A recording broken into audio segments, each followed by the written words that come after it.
사도행전 26장 24절에서 32절 말씀입니다. 신약성경 234쪽입니다. 바울이 이같이 변명하매 베스도가 크게 소리내어 이르되 바울아 내가 미쳤도다 내 많은 학문이 너를 미치게 한다 하니 바울이 이르되 베스도 각하여 내가 미친 것이 아니요 참되고 온전한 말을 하나이다. 왕께서는 이 일을 아시기로 내가 왕께 담대히 말하노니 이 일에 하나라도 아시지 못함이 없는 줄 믿나이다. 일은 한쪽 구석에서 행하는 것이 아니니이다. 아그리빠 왕이여 선지자를 믿으시나이까 믿으시는 줄 아나이다. 아그리빠가 바울에게 이르되 내가 적은 말로 나를 권하여 그리스도인이 되게 하려는도다. 바울이 이르되 말이 적으나 많으나 당신뿐만 아니라 오늘 내 말을 듣는 모든 사람도 다 이렇게 결박된 것 외에는 나와 같이 되기를 하나님께 원하나이다 하니라.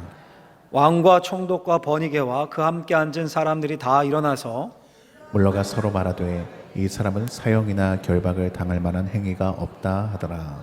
이에 아그리빠가 같이 읽겠습니다. 이에 아그리빠가 베스도에게 이르되 이 사람이 만일 가이사에게 상소하지 아니하였더라면 석방될 수 있을 뻔하였다 하니라.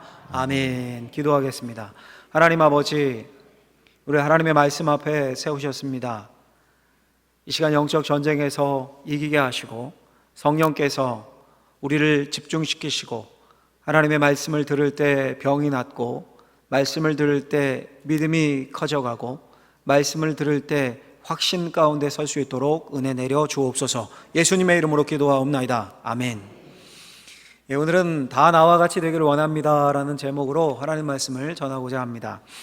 여러분, 오늘 사는 현대인들은 자기 확신에 차 있고 잘난 체 하는 사람들을 별로 안 좋아합니다.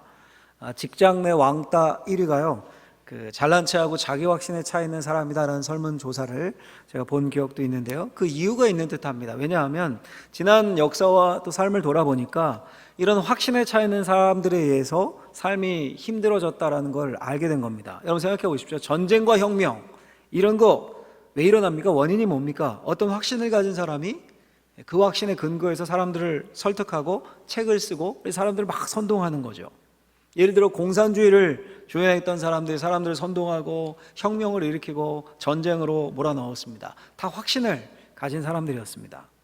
그래서 확신범이란 말 하잖아요. 확신범이란 말도 있죠. 전쟁을 일으키면서도 이게 맞는 방향이다, 이렇게 해야 역사에 진보가 있다, 이런 사람들. 예를 들면 예전에 9.11 테러의 주범이었던 오사마 빈 라덴, 알카에다 혹은 지금 하마스 같은 이슬람 과격분자들이 테러를 일으켜서 많은 사람들을 죽여요. 근데 그게 맞다고 생각하는 겁니다. 떳떳합니다. 자기 확신에 차서.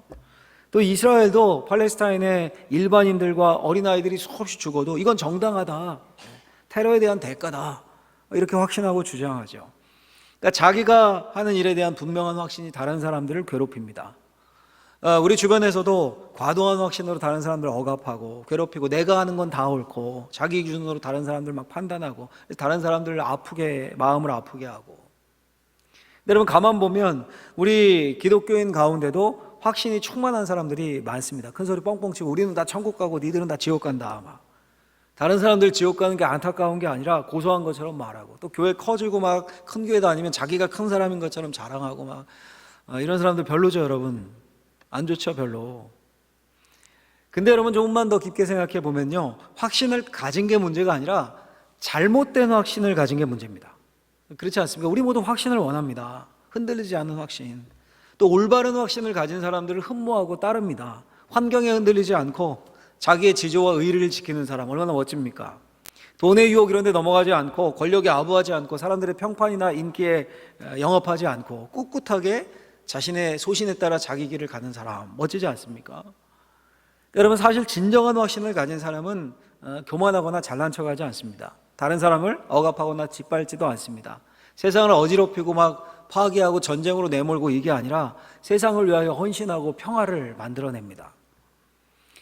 여러분 우리가 한 주 쉬고 사도행전으로 돌아왔는데요, 오늘 본문은 사도 바울이 로마 총독 베스도와 또 유대왕 아그리빠 왕 앞에서 신문을 받는 장면입니다. 바울이 길게 변명을 해요. 우리 봤는데요, 실은 간증이라고 했죠. 간증을 합니다. 원래 내가 바리새인이었다, 그리고 핍박자였는데 다메섹 도상에서 신비롭게 예수님을 만났다, 하늘에서 밝은 빛이 있었고 음성이 들렸고 쭉 간증을 풀어갑니다. 그러자 베스도 총독이 호통을 칩니다. 바울아, 네가 미쳤구나.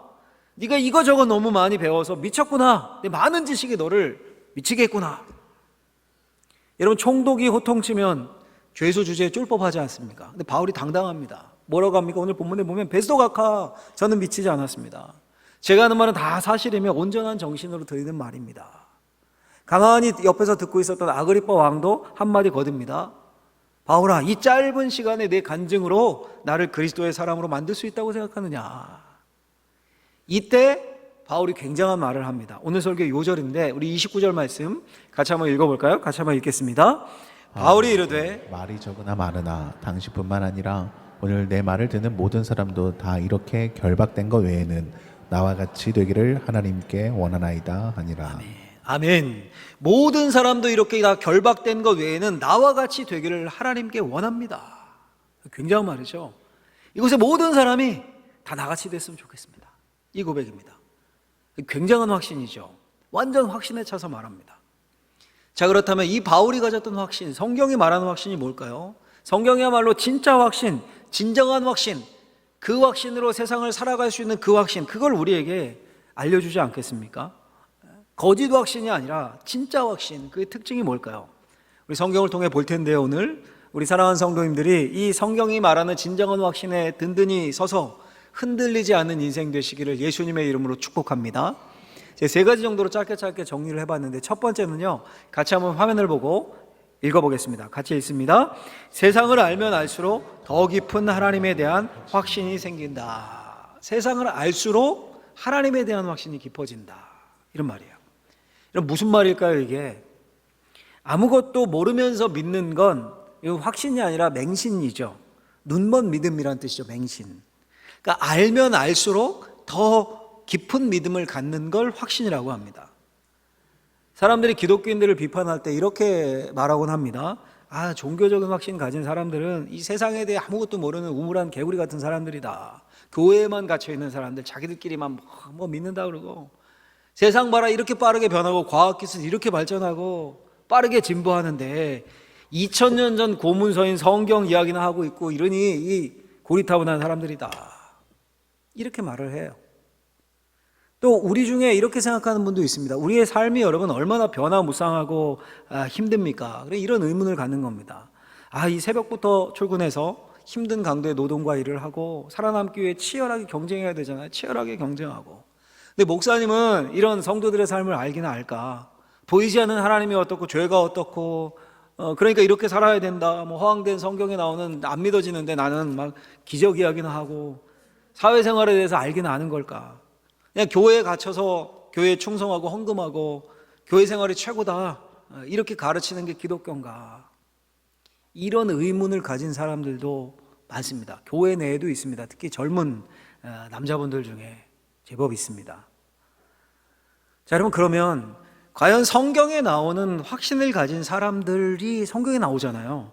그 사람들이 세상에 대해서 아무것도 모르면서 맹신하고 신앙만 중요하다, 믿음만 중요하다 이러고 있는 걸까요? 바울 어떻습니까? 여러분, 바울이 확신의 사람이 된 게 세상 물정 모르고 세상을 몰랐기 때문입니까? 아니요, 그 반대입니다. 세상을 너무 잘 알았기 때문이에요. 정말 바울이 하늘만 바라보고 살면서 감옥에 갇혀있고 오래 갇혀있다 보니까 헛것이 보이고 세상은 모르고 성경만 읽다 보니까 이런 말을 하는 광신자입니까, 여러분? 그게 아니라 세상을 너무 바울은 잘 알았습니다. 로마 제국이 어떤 나라고 로마 제국의 관리들이 어떤 사람들인지 누구보다 더 잘 알았습니다. 깊게 체험해서 알았어요. 예를 들면요, 벨리스 총독이라고 기억하십니까? 오늘 본문 베스도 이전의 전임 총독이었죠. 24장에 나와요, 사도행전. 아내가 이슬이라는 이름의 뜻의 드루실라였습니다. 구금되어 있는 바울을 가끔 불러서 설교를 듣는 것을 좋아했다라고 성경에 되어 있습니다. 왜 그렇게 했다고 합니까? 진리를 듣고 회개하고 깨달으려고 그러는 겁니까? 그게 아니죠. 돈을 받을 수 있을까 하여 뇌물을 바라는 마음에서 그렇게 했다는 거예요. 벨릭스의 뒤를 이은 총독이 베스도의 오늘 본문에 나오는, 베스도도 바울이 죄가 없다는 걸 금방 알았습니다. 그러면서도 예루살렘에 가서 바울에게 재판받을 것을 권했습니다. 올라가는 길에 바울을 극도로 싫어하는 사람들이 바울을 암살할 것을 알고 있었습니다. 그러면서도 예루살렘에 가서 한 번 더 재판받지 않겠니? 무슨 말입니까? 가다 죽었으면 좋겠다. 그럼 이 복잡한 문제, 재판 이런 거 해결될 테니까. 왜 그렇게 한 겁니까? 유대 지도자들에게 잘 보이기 위해서 그랬다라고 성경이 말합니다. 오늘 본문에 아그리빠 왕도 나옵니다. 본문에서 바울을 신문하는 사람이죠. 신임 총독 베스도에게 인사차 왔다가 유대인 출신, 유대 풍속을 잘 아니까 부탁을 한 거예요. 죄목을 써서 로마로 보내야 되는데 죄명을 쓸 게 없다. 잘 유대 풍속 아시니까 한번 들어보고 조언을 해달라. 이 본문의 아그리빠 왕의 정확한 이름은 헤롯 아그리빠 2세입니다. 2세. 2세니까 당연히 1세도 있겠죠. 아버지가 헤롯 아그리빠 1세입니다. 오늘 본문의 헤롯 아그리빠가 2세고요. 그 밑에 여동생이 있었는데 버니게, 지금 헤롯 아그리빠 2세와 함께 앉아있는 여인이 버니게입니다. 13절에 보면 아그리빠 왕과 버니게가 이렇게 되어 있습니다. 그리고 막내가 드루실라예요. 드루실라 어디서 들어보셨습니까? 좀 전에 들어보셨잖아요. 좀 전에. 그 드루실라 총독 벨릭스의 아내입니다. 아까 말씀드린. 그러니까 소위 빵빵한 가문이라는 겁니다. 왕족으로 로마 총독을 사위로 두고 소위 상류층입니다. 본문에 나오는 버니게는 약 30세 정도의 미모의 여성입니다. 헤롯 아그리빠 1세의 딸이었는데 16살에 결혼을 합니다. 결혼 상대자가 자기 숙부였습니다. 삼촌과 결혼해서 두 아들을 낳습니다. 남편이 얼마 안가 죽습니다. 그러다 자기의 친오빠인 지금 헤롯 아그리빠 2세에게로 온 겁니다. 둘이 같이 살았습니다. 그냥 남매로 한 집에 살았다 이게 아니라 남매 관계인데 연인 관계였습니다. 당연히 소문이 안 좋았겠죠. 남매가 근친상간한다 막. 이 소문을 잠재우기 위해서 먼 곳으로 다른 왕에게 시집을 보냈는데 거기서 잠깐 살다가 그 남편 버리고 오빠에게 다시 왔어요.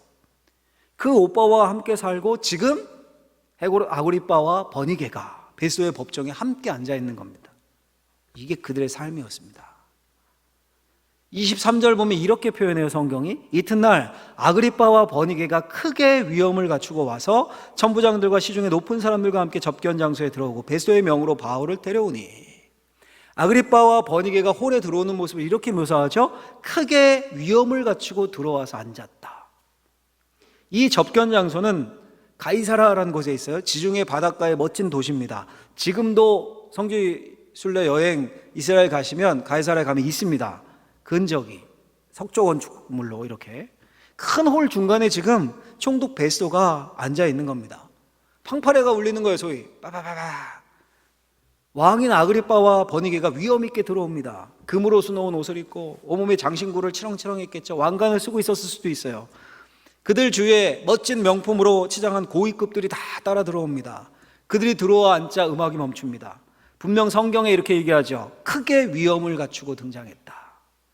이 속뜻을, 속의미를 우리말로 쉽게 표현하면 이런 뜻이에요. 아그리빠와 버니게가 폼을 잡고 등장했다. 이 뜻입니다. 부정적인 의미가 그 안에 포함되어 있습니다.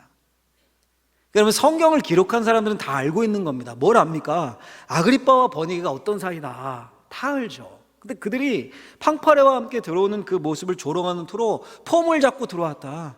뽐내면서 들어왔다. 이렇게 묘사하는 겁니다. 아그리빠와 버니게 이 지저분한 삶을 아는 사람들에게 이 입장식 자체가 코미디인 거예요. 겉으로는 화려한데 코미디인 거예요, 보기에. 여러분 도대체 누가 누구를 심판합니까? 그렇게 휘황찬란하게 입장하는 사람들의 속은 다 썩어 있습니다. 이게 성경의 가르침입니다.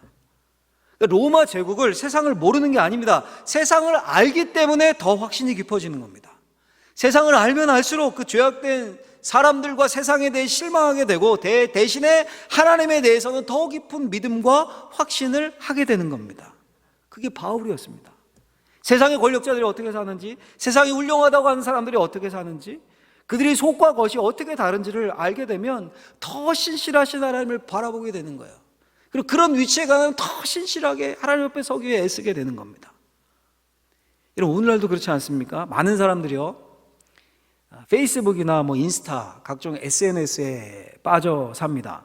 우리 어르신들은 자기 좋아하는 유튜브에 빠져 살고 밤새 막 듣고 들으면서 자고, 그곳에 올라와 있는 사진, 영상, 또 유튜브 보면 얼마나 확신에 차 있는지요. 다 행복하고 다 웃고 명품 자랑하고 이런 사진, 영상들 뿐이에요. 그런 삶을 동경하게 되고 추구합니다. 쾌락과 명품, 즐길 거리들만을 찾아다닙니다. 근데 실제 자신의 삶은 안 그렇거든요. 실제는 자신의 삶은 루저고 비참하다는 생각이 들어요. 그러니까 그래서 한탕을 노리고 돈의 노예가 되고 이기심의 노예가 됩니다. 어떤 한 일타 강사의 말처럼 우리나라의 출산율 떨어지는 게 다 SNS 때문이라고. 다들 행복하고 다들 웃고 다들 좋은 집 좋은 차 명품 자랑 SNS 다 사진 그렇게 올려놓으니까 그런 것만 계속 보고 있으니까 난 애 낳아서 저렇게 키우고 저렇게 살 자신 없는데 그래서 안 낳는다고. 일리가 있는 것 같아요. 여러분, 이렇게 속과 겉이 다른 세상의 실체를 알게 되면 알면 알수록 하나님만 더 신뢰하는 확신 가운데 서게 되는 겁니다. 이게 사도 바울이 가졌던 확신의 정체입니다, 여러분. 제가 그 담임 목회자이다 보니까 결혼 소식을 전하면서 청첩장 가지고 인사 오는 커플들이 자주 있습니다. 뭐 주례를 부탁하기도 하고요, 아니면 인사를 오기도 하고. 너무 안타까운 것은요, 불과 몇 년 차이인 것 같아요. 제가 처음에 우리 부임하고 했을 때만 해도 신랑 신부 둘 다가 크리스천인 경우가 많았습니다, 제법. 근데 요즘은 한쪽은 크리스천인데 배우자는 안 믿거나 혹은 부모님이 신앙이 좋으셔서 부모님 때문에 그냥 뭐 저한테 인사 오는 거지 본인 신앙은 별로 없거나 이런 경우가 훨씬 더 많습니다. 대부분이 그렇습니다. 근데 이게 여러분 단순히 우리 교회가 이상한 거다 이게 아니라 통계적으로 그런 겁니다. 통계적으로 젊은이들이 점점 신앙을 떠나고 점점 젊은 세대로 갈수록 기독교 신앙에 대한 회의가 많아지고 2%라고 그래요. 젊은이들이 100명 중에 2명입니다. 그렇죠? 그럼 100명 있는 회사에서 나 빼면 1명, 그중 크리스천 아니면 만날 수 있는 기회가 없잖아요. 그렇죠? 그 통계가 맞는 겁니다. 그렇게 찾아오는 커플들에게 제가 꼭 이런 말을 해줍니다. 꼭. 지금 젊을 때 여러분들의 힘으로 다 되는 것 같고 결혼해서 행복할 것 같고 그럴 수도 있다고 그렇게 보일 수도 있고 가정 잘 꾸릴 수도 있고, 그런데 아이가 생기고 나이가 점점 더 들면 알게 될 거라고. 왜 신앙을 갖게 되는지, 왜 하나님이 필요한지 저도 살아보니까 나이 들수록 더 알게 되더라고. 살아보니 인생 뜻대로 되는 게 별로 없습니다. 둘 다 신앙에 대해서 한번 진지하게 고민해 보고 또 만났으면 좋겠습니다. 이런 말을 꼭 해줍니다. 그럼 정말 그렇습니다. 세상을 알면 알수록, 살면 살수록 성경이 더 진리임을 알게 됩니다. 성경이 말하는 게 뜬구름 잡는 이상적인 이야기, 세상 잘 모르는 우물한 개구리 같은 이야기가 아니고 아주 지극히 현실적인 이야기라는 걸 알게 됩니다. 여러분, 과연 뭐가 우리 인생을 꽃길로 보장해 줍니까? 공부요? 물론 공부 중요하죠. 근데 공부가 우리 인생을 보장해 줍니까? 서울대 나와 백수가 수두룩하다는데요? 돈이요? 돈이 우리 인생을 책임져 줍니까? 그럼 돈 많은 재벌 연예인들은 다 행복해야 되는데 왜 자살하고 마약하고 왜 형제간에 싸웁니까? 그렇게 돈이 많은데. 여러분, 기독교 신앙은 맹신이 아닙니다. 가장 합리적인 대안입니다. 세상을 알면 알수록 기독교의 진리가 확실함이 증명됩니다. 세상에서 무슨 일을 하고 살든 그 밑바닥에 하나님에 대한 확신이 깔려 있어야 된다는 게 더욱더 확실하게 다가와요. 하나님 나라의 복음, 하나님이 이 깨진 세상에 때가 차서 예수님을 보내시고 그분 때문에 우리가 하나님을 알 수 있는 길이 열렸고 그분이 하나님 나라를 이 땅에 보여주셨고 우리가 그 나라의 백성이 되고 하나님의 자녀가 되었습니다. 그분이 무조건적으로 나를 사랑하심을 알기 때문에 그분 안에서 내 인생의 방향과 목적을 찾은 겁니다. 내가 하는 모든 일들이 그분 안에서 다시 조정이 되는 거예요. 다시 보이고, 이 진리가 세상을 알면 알수록 더 확실해지고 이 진리가 우리의 인생을, 우리의 일을 이끌어감을 봅니다. 이 진리 위에 굳게 서서 하나님 나라 복음의 이야기에 사로잡혀서 그 이야기 안에 내가 위치해 있다는 사실을 알고 내 인생의 의미를 깨닫고 그때 이 소리 저 소리에 흔들리지 않을 수 있는 겁니다. 그 우리의 삶이 굳건하게 서서 확신 가운데 주님 안에서 행복한 삶이 되시기를 예수님의 이름으로 간절히 축원합니다. 두 번째는요, 두 번째 또 한번 읽어보죠. 같이 읽어보겠습니다. 자기에 대해서는 끊임없이 의심하며 하나님에 대해서는 확신을 한다. 자기에 대해서는 의심하고 하나님에 대해서는 확신한다. 여러분, 의심과 확신 이 반대말이지 않습니까? 그러니까 자기를 믿는 게 아니라 자기는 힘이 없어요. 자기는 의심하고 하나님을 믿는 겁니다. 나를 자랑하는 게 아니라 하나님을 의지하는 데서 오는 확신이에요. 이 무슨 뜻입니까, 여러분? 제게 이제 2살 터울에 누님이 한 분 계십니다. 근데 개를 진짜 끔찍이도 싫어합니다. 가까이만 와도 막 깍 소리를 질러요. 언젠가 한번 꽤 된 일이었던 것 같은데 아파트 살 때 이제 아파트로 애완견 가지고 들어오잖아요. 누님이랑 저랑 같이 탄 적이 있었는데 들어오자마자 우악 소리를 질러서 제가 깜짝. 왜 그런가 하면 옛날에요, 저희 어릴 때는 개가 집에 있는 게 아니라 길거리에 많았습니다. 골목골목마다 개 짖는 소리 나고, 요즘 같은 족보 있는 예쁜 개 막 집안에서 키우는 개들 말고 마당에서 키우고 막 돌아다니는 개들 많고. 근데 저희 누님이 어릴 때 개한테 한번 크게 물렸습니다. 그 다음부터 이제 트라우마가 생긴 거예요. 개만 봐도, 요만한 개만 봐도 막 소리 지르고, 다가오면. 어릴 때 그 이후에 개 짖는 소리만 나도 골목에서 나도 못 지나가고 막 그랬겠죠. 근데 그런 누님도 당당하게 골목 지나갈 때가 있어요. 언제일까요? 옆에 아빠가 같이 가면, 누님 가고 아빠 가고 저 가고 이렇게 아빠가 손잡고 가면 개가 짖어도 안 무섭습니다. 아빠가 보여줄 걸 아니까. 여러분, 그리스도인의 확신이 마치 이와 유사합니다. 나는 개가 무서워요. 나는 두렵습니다. 근데 내 곁에 계신 아빠 때문에 무섭지 않은 겁니다. 나는 개에 대한 트라우마가 있는데 아빠가 있으니까 용기가 생깁니다. 여러분, 사도 바울이 모든 사람이 다 나처럼 되길 원합니다, 이렇게 말했을 때 이런 게 아닙니다. 나처럼 성공한 사람 되길 원합니다. 나처럼 인격이 뛰어났으면 좋겠습니다.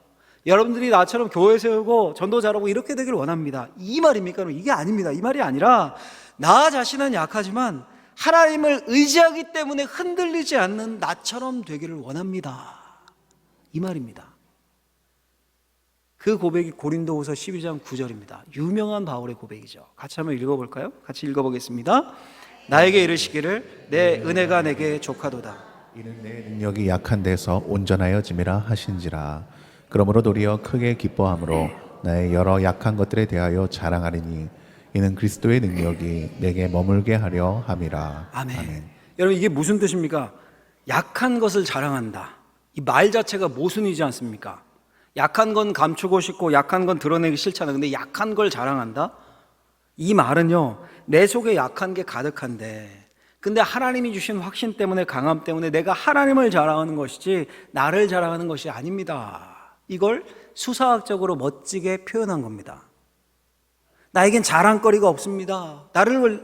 나 자신도 확신할 수 없습니다. 언제 어떻게 될지 모릅니다. 지금 죄 안 짓고 있지만 언제 죄 지을지 모르고, 언제 넘어지고 언제 실패하고 언제 절망할지, 그리고 그럴 때도 많습니다. 그런데 그런 나를 위해 이 땅에 오셔서 하나님 나라 복음 전해주시고 나를 자녀 삼아주시고 나의 후견인 되어주신 아버지 하나님, 나를 생각하면 절망에 빠지지만 하나님을 생각하면, 예수 그리스도 안에서 나를 생각하면 확신이 생길 수 있습니다. 이게 성경이 가르치는 바예요. 근데 우리는 이걸 거꾸로 하죠. 나에 대해서는 지나치게 확신하고요, 내 능력에 대해서. 하나님에 대해서 무슨 일만 있으면 의심합니다. 바로 그 반대였어요. 그 반대가 바울의 삶을 이끌어갔습니다. 여러분, 누가복음 18장에 보면 이름 없는 바리새인이 나옵니다. 성전에 올라가 이렇게 기도합니다. 하나님 감사합니다. 나는 다른 사람과 같지 않습니다. 토색불이 가늠하는 자들과 같지 않음 감사합니다. 저기 구석에 있는 세리와도 같지 않음을 감사합니다.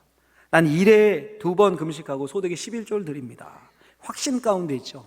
확신에 찬 기도를 드립니다. 사도 바울도 지금 뭐라고 합니까? 사람들이 다 나와 같이 됐으면 좋겠습니다. 확신에 있죠. 확신에 차 있죠. 그러니까 누가복음의 바리새인과 겉으로 보기엔 같습니다. 둘 다 확신에 차 있습니다. 근데 바리새인이 확신에 찬 감사는 의롭다 여김을 받지 못합니다. 오히려 정죄를 받죠. 왜 그렇습니까? 자기 자신에 대한 확신이었던 거예요. 자기 자신을 믿었습니다. 자기를 의심하지 않았습니다. 이 식민지 시대에, 로마 식민지 시대에 살면서 내가 어떻게 죄 안 짓고 살 수 있었을까? 다른 사람은 다 어렵게 살고 세리처럼 죄인으로 사는데 나는 어떻게 이런 복을 누리며 하나님의 말씀을 외우고 가르치는 걸 업으로 삼을 수 있었을까? 조금만 생각했어도 나에겐 선한 것이 없는데. 이렇게 자신을 돌아보며 이 마음으로 기도할 때 정말 하나님을 의지하게 되고, 그 감사가 진짜 감사가 되고 진정한 확신 가운데 섰을 텐데 그렇지 못했던 거예요. 그 예수님의 비유에 나온 바리새인은. 그러니 가짜 확신 가운데 섰던 겁니다. 사람들을 괴롭히는, 세리를 정죄하는 그런 확신일 뿐입니다. 성경이 말하는 진정한 확신, 모든 사람이 다 나처럼 되기를 원합니다. 나는 약하지만 나는 하나님을 의지합니다. 이 확신이 아니었던 겁니다. 여러분, 거듭 말씀드리지만 분명히 기억하셨으면 좋겠습니다. 절대 하나님은 의심하면 안 됩니다. 이 거꾸로 되면 안 돼요. 절대 하나님을 의심하면 안 됩니다. 그런데 내가 이루고자 하는 모든 것들, 공부, 부, 명예, 권력 늘 의심해야 합니다. 내 능력이 아니라 하나님이 주신 것임을 생각해야 됩니다. 하나님이 주신 선물이라는 것을 기억해야 합니다. 이때 성경에 말하는 진정한 확신이 우리 가운데 넘쳐나고 그 확신이 우리의 삶을 지탱하고 흔들리지 않은 인생 되게 할 줄로 믿습니다. 할렐루야. 마지막 세 번째 같이 한번 또 읽어보겠습니다. 진정한 확신은 고난을 통과하면서 더욱 깊어진다. 진정한 확신은 고난을 통과하면서 더 강해지고 깊어집니다. 자, 여러분, 자신감의 토대가 내가 이룬 뭔가, 학력이든 부든 권력이든 내가 이룬 성공이라고 한다면, 만약 망한다면 어떻게 되겠습니까? 안 된다면 어떻게 되겠습니까? 확신의 근거가 없어지겠죠. 아무도 주목 안 합니다. 그 다음부터는 비관하고 낙심하겠죠. 근데 진짜 예수 믿는 사람들은 어떤 사람들입니까? 여러분, 지금 사도 바울은요, 자기가 처한 환경, 상황이 확신을 가질 만한 상황이 아닙니다. 그렇잖아요. 지금 가이사라 총독관제에서 신문 중에 있습니다. 신문. 자신의 생사 여탈권을 가진 총독이 지금 높은 곳에 앉아 있습니다. 그 옆에 유대왕 아그리빠 왕 버니게가 막 폼 잡고 앉아 있죠. 고관 대작들 쫙 깔려 있죠. 그 가운데 키 작고 바울 키가 작았다고 전해지거든요. 또 대머리였다고 전해져요. 대머리에 머리 벗어진 바울이 냄새나고 남루한 옷차림의 죄수로 서 있습니다. 2년간 지금 구금되어 있었어요. 가택연금. 영양 상태 좋지 않았겠죠? 마르고 왜소했겠죠? 옷에서는 냄새 났을 수도 있습니다. 손은 쇠사슬로 묶여 있고 발은 착고에 채워져 있었을지 모릅니다. 그런 자가 말하는 겁니다. 지금 당신들뿐 아니라 이곳에 있는 모든 사람들이 이렇게 결박된 것 외에는 다 나와 같이 되기를 하나님께 원합니다. 다 높은 사람들이잖아요. 거기 다 엘리트고 다 권력자고 다 지식인이고 다 돈 많은 사람들이에요. 근데 다 나와 같이 되기를 원합니다. 여러분, 이런 확신이 어디서 생기는 겁니까 도대체? 게다가 여러분, 보통 자신 있고 확신에 찬 사람들은 지금 여유가 있고 유머 감각이 있어요. 예를 들면 예전에 그 애플의 창업자인 스티브 잡스가 프레젠테이션 할 때, 새로운 신제품 내놓고 할 때 얼마나 유머 있고, 지금도 봐도 야 진짜 명 프레젠테이션이다 제가 가끔 보는데 재치가 진짜 넘치거든요. 오늘 바울의 본문 보세요. 여러분, 본문의 바울을 보십시오. 유머도 있습니다. 뭐라고 합니까? 이렇게 결박된 것 외에는, 무슨 말입니까? 내 손에 이렇게 수갑 차 있는 이거 빼고요, 이거 빼고 다 나와 같이 됐으면 좋겠어요. 유머스럽죠. 여유가 있죠. 여러분, 사도 바울에게 예수 믿는 것은 단지 말로 말하는 신앙 고백이나 머리로 생각하는 신념 체계가 아니었습니다. 매일의 삶이었습니다. 내가 믿고 의지하는 그분과 함께 살아가는 삶. 바울의 믿음과 신앙 고백은 그 삶을 통해 체득된 겁니다. 특별히 고난받을 때 예수님이 함께함을 강렬하게 느꼈습니다. 더 확신이 깊어졌어요. 우리는 반대잖아요. 고난받으면 막 의심 생기잖아요. 이 하나님 살아있는 거 맞아? 왜 내 기도 안 들어주는 거야? 언제까지 고난이 가는 거야? 왜 내가 실패해야 돼? 막 이러잖아요. 근데 바울은 반대였어요. 고난받을 때 예수님이 함께함을 강력하게 느꼈습니다. 그래서 심지어 이렇게 고백합니다. 빌립보서 1장 21절 말씀 보면, 이는 내게 사는 것이 그리스도니 죽는 것도 유익합니다. 감옥에 갇혀 쓴 편지거든요. 빌립보서가. 살아서는 그리스도고 죽어서는 천국이니 죽는 것도 유익합니다. 이 고난이 확신을 없애는 게 아니라 고난이 그 확신을 더욱더 굳게 만들어줬던 겁니다. 여러분, 이곳에 있는 모든 사람이 다 나와 같이 되기를 원합니다. 이 말씀이 우리에게 얼마나 큰 도전이 되는 줄 모릅니다.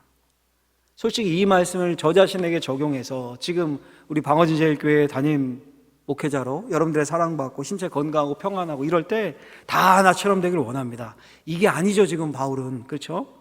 바울식으로 한다면 저나 여러분들 어떤 막 어려움이 있고 고난이 있고 뜻대로 안 되고 몸은 쇠약해지고 몰골은 초라하고 세상적으로는 내세울 곳 없고, 그럴 때도 예수님 때문에, 하나님 때문에 당신들도 다 나같이 되기를 원합니다. 이 확신이에요. 이 확신. 쉽지 않은 것 같아요. 그러나 간절한 소망이 있습니다. 저나 여러분들이 모두 이런 확신의 사람이 되었으면 좋겠습니다. 할렐루야. 예수님 때문에, 하나님 때문에. 여러분, 우리가 그 옛날에 부른 복음성가 중에 요즘도 이제 가끔 부르긴 하죠. 이런 찬양 아시죠? 동남풍아 불어라, 서북풍아 불어라, 가시밭에 백합화 예수 향기 날리니 할렐루야 아멘. 이 찬양 아시는 분들 있죠? 많죠? 우리 신앙생활 좀 하신 분들 아실 겁니다. 이 찬양을 최영택 장로님이라는 분이 작사 작곡을 했는데요, 실은 원곡이 있습니다. 원곡이 훨씬 오래전에 원곡이, 그 곡의 원조가 유재헌 목사님이라는 분입니다. 사진을 한번 보여주시면 저기 중간에 남자분이 유재헌 목사님이라는 분입니다. 저분인데, 손양원 목사님, 주길철 목사님은 한 번쯤 다 들어보셨잖아요. 근데 손양원 목사님, 주길철 목사님과 비유될 정도였다. 인터넷 위키백과 사진에 보면 그렇게 이렇게 한 줄 표현이 나와요. 그 정도의 정말 귀한 신앙인이었던 거죠. 근데 일제강점기 1941년 일제강점기 유치장에서 이 곡을 짓습니다. 만듭니다. 처음 곡의 가사와 그 곡조는 이래요. 동남풍아 불어라, 서북풍도 불어라, 가시밭에 백합은 예수향만 피우네. 예수는 내 생명 또한 나의 기쁨, 예수 없이 몸은 잠시도 못 사네. 여러분, 가시밭에 백합이에요. 이게 그리스도인입니다. 일제강점기 옥중에 있습니다. 말 그대로 가시밭이잖아요. 그 시대가 가시밭이었습니다. 근데 그 속에 아름다운 백합화가 피어 있습니다. 동남풍, 서북풍 바람이 불면 어떻게 될까요? 향기가 사방으로 퍼집니다.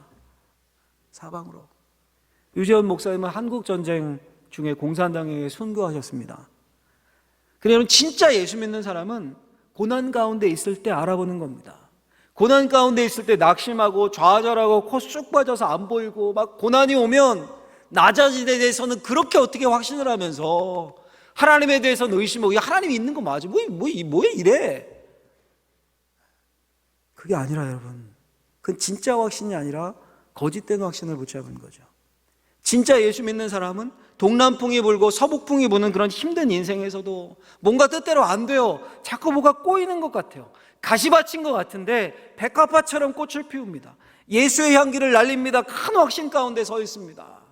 쉽지 않을 것 같아요. 근데 그 꿈을 꾸자고요, 여러분. 하나님이 기뻐하시지 않겠습니까?